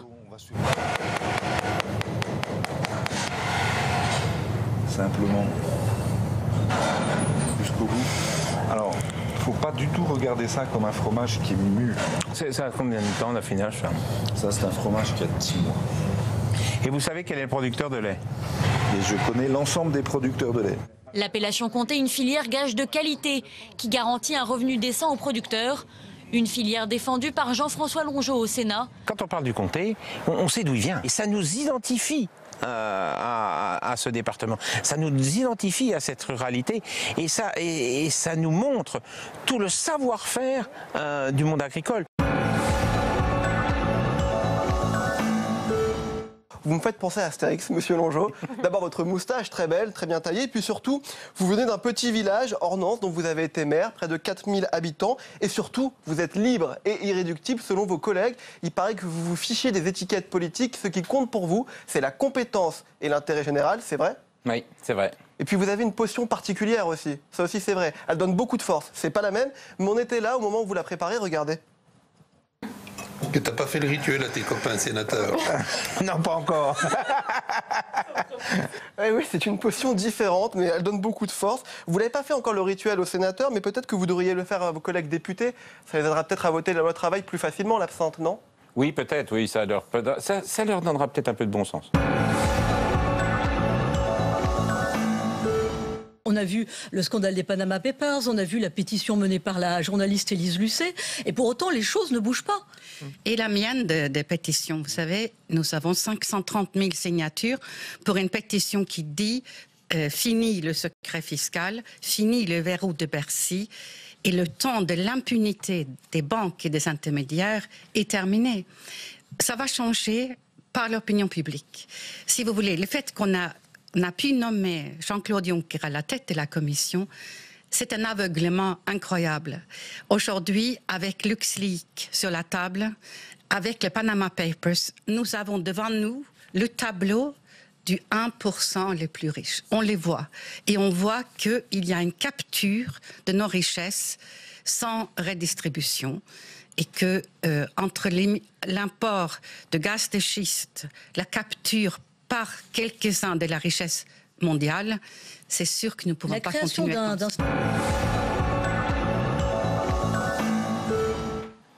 Et on arrive à la fin de cette émission. Merci de votre fidélité. Notez-le, demain, à partir de 10h30, c'est une émission spéciale que nous vous proposons en collaboration avec France O, en direct du Jardin du Luxembourg pour la 11e journée nationale des mémoires de l'esclavage et de leurs abolitions.